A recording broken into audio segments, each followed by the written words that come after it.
Howdy, Captain 315 here. Guess what? If you've made it this far, congratulations. This has been quite an interesting trip we've taken here, and if you've all managed to follow along with my terrible public speaking skills and filming things on a potato and shaky hands and everything, give yourselves a pat on the back. This is the final episode in the Flathead part of Porting 101 DIY performance mods. I saved, it's amazing, got two oppie blocks here. I've got the test block that's been cut and hacked and ported all to hell. We've got the actual build block here that we don't want to make mistakes on. I saved one last intake and exhaust port and cylinder. We are going to do back-to-back flow testing live. To show you folks what kind of gains you can expect. We're testing our work and we're putting it on paper today. So we've got a stocker, stock valves, stock ports. We got the stock cylinder head. We're going to flow test the intake and exhaust. I am going to set the phone up over here. You may see the block and see me in the background, but I want to have this phone set up so you can actually see the numbers going up and down on the manometer. We'll kind of do just a real quick recap on the comparator here, or as I've been referring to it as a flow bench. It is more of a comparator. We're going to write the numbers down, and then we're going to staple it to our foreheads, because I'm about to show you what we've gained from the last X amount of hours of BSing on here. It's time to put it on paper. It's time to prove it. Let's get started. Let's do a quick recap on the DIY manometer. Got a shop vac here. When we're testing the intake and sucking air, we got to set up on the vacuum side. When we're doing the exhaust, we'll move the hose over to the blow side. All right, does that make sense? The blow side? Yeah, whatever. Blow it. We've got, I believe I used 3/16 tube, rubber tube, and I've got 5/16 or 3/8 on the bottom for a little more liquid storage. We got a starting point at about 0 right now. And we go over here, we've got our hose. We've got Gorilla Tape, no leaks. Remember, that's just a PVC elbow and bushing. That bushing needs to have just a small taper cut on it so that it will fit tight up in the bottom of the cylinder. Different size bushings of PVC or whatever you need to fit different size bores. This is a 3.5 inch. It was perfect for a 3.44 bore opposed twin, just by cutting a small taper on it in the lathe. Anybody can do that for you. The rest of it is pretty standard issue. You've got one open end, and you've got a tube that comes down, and a piece of quarter pipe, plastic fitting, so it'll cut its own threads and it'll go right in the spark plug hole. We've got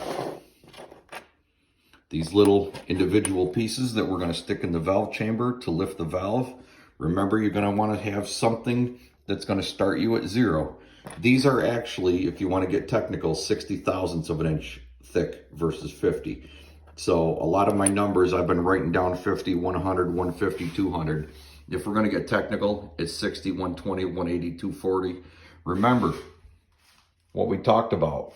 Doesn't matter as long as whatever you started with is what you finished with. If you have these and they're 30 thousandths or 70 thousandths, as long as you use the same thing from start to finish, it doesn't really matter, because the comparator is not going to give us an actual CFM number anyways.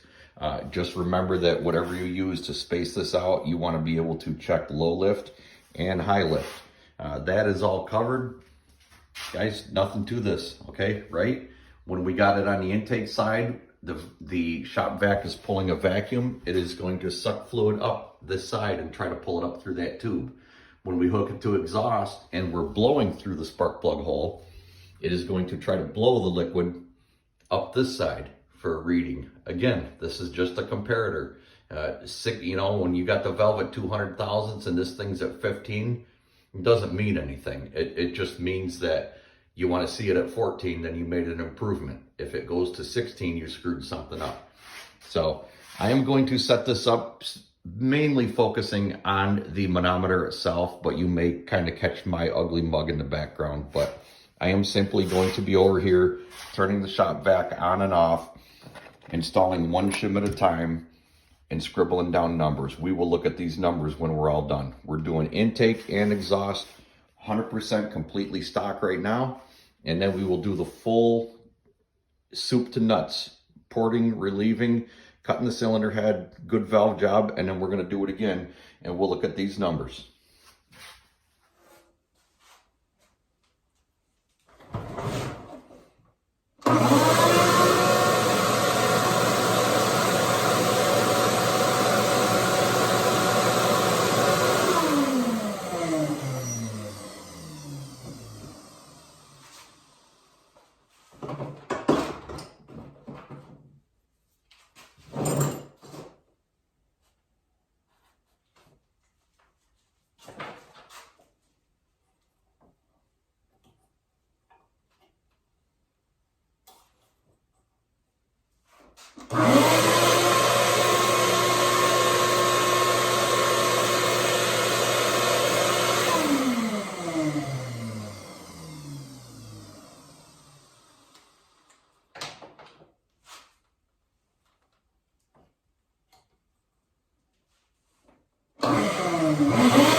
Now let's do the exhaust. Okay, shop vac is flipped over. We're on the blow side now. Tube is set up. Now you're gonna see things, you're gonna see the liquid come up the right side instead of the left.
Okay, here's our completely stocked numbers. If you look, each 60 thousandths, we see some pretty big drops in the restriction, pretty big gains in airflow. Look what happens once we get to about 180 to 200 in here. Instead of dropping 6 or 7 numbers, 3 numbers, now we dropped 1, and we dropped almost 1, and then we dropped about a half. The port is stalling out. It can't move any more air. The exhaust, look at this. At 180 thousandths, 8.6, all the way open at 360 thousandths, only gained half a number. It's stalled out. Your exhaust is stalled out already at not even 200 thousandths. That's half of your valve lift, even on a stock cam. It's terrible. So we're going to go and improve these right now. If you're porting with Captain 315, you too can become a natural.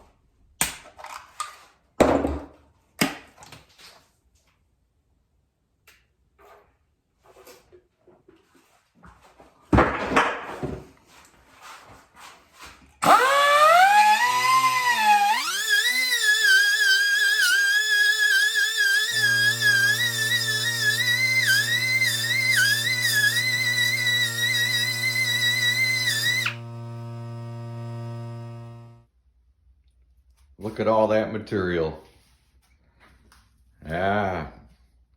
All ported and relieved. Got the eyebrow, got the full relief. If you happen to notice, what's that right there? What I tell you guys, don't get too overzealous with this stuff. You'll blow right through the port and you can throw the block in a trash can. Well, we're not doing this with this 20.5. For testing purposes, I'm going to cram a little RTV in there or some dum-dum so that we can flow test everything. And this is likely going to have to be TIG welded, which I'm not good at, but one of my guys at the shop is an incredible TIG welder. We're probably going to piece it in from the back. We may have to fill it with JB Weld and fill it from the front and rear side, and just be very careful and watchful of it. Yes, JB Weld does work on an intake port. Exhaust port, not so much. Too much heat. So, chamber's been cut. You can see where the work's been done. Porting's been done. Nice round port, no D port. Exhaust has been hogged out. When you do your exhaust, this is what you want to do.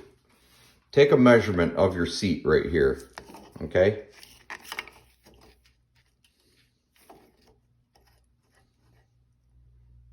This is just a touch over 1.1 inches. Make your port opening and everything below that seat all the way out about the same size as the seat. I'm, let's see. I'm probably about 15 thousandths shy. We're going to call that good. Let's flow this baby and get the real results. What do you say?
Now let's do the intake.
Here's our results, folks. This is the intake side. This is bone stock. This is modified. The lower number is less restriction. There it is. You can see the port kind of after about 300 lift, it starts to stall out. That could be the D port versus the round port. I'm not messing with it. I'm very happy with anything below 6 here is what I was shooting for. Once you get down to the 5.5, 5 3/4, it was really tough to get any lower number than that. So we're gonna roll with that. If you look at the exhaust, remember what we talked about, leaving the back cutting the exhaust. Look we got a little bit of gain at 60 thousandths. At 120, it actually hurt it a little bit. I'm fine with that. A back cut would clean that right up, but we're not going to do that. We want to trap that in and get this port hauling ass later down the line. It's jumping, it's jumping. Now you can see it kind of over here in stock form, it about from 240 to 300, I picked up just a tiny bit and then it stayed there. Now it's still climbing a slight amount. I think that port is that's as much air as that thing's going to move, and we're going to go with it.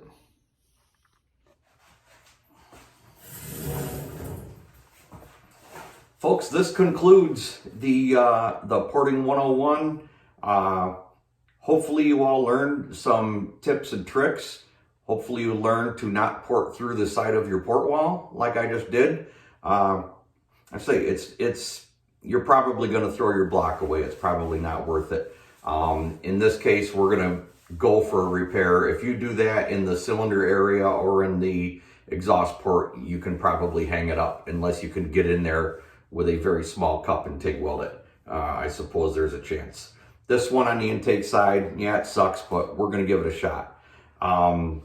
we've pretty much covered all the bases, everything from the basic port design, why it's that way, intake versus exhaust port, valve jobs, unshrouding the chamber, relieving the chamber, all pretty much flathead stuff. A lot of this will apply to overhead valve, and I will do one here in the near future. We'll work on a overhead valve. I'm going to have to get a setup so that I could run the comparator on a flow bench, and we will or set it up on here, and we will do a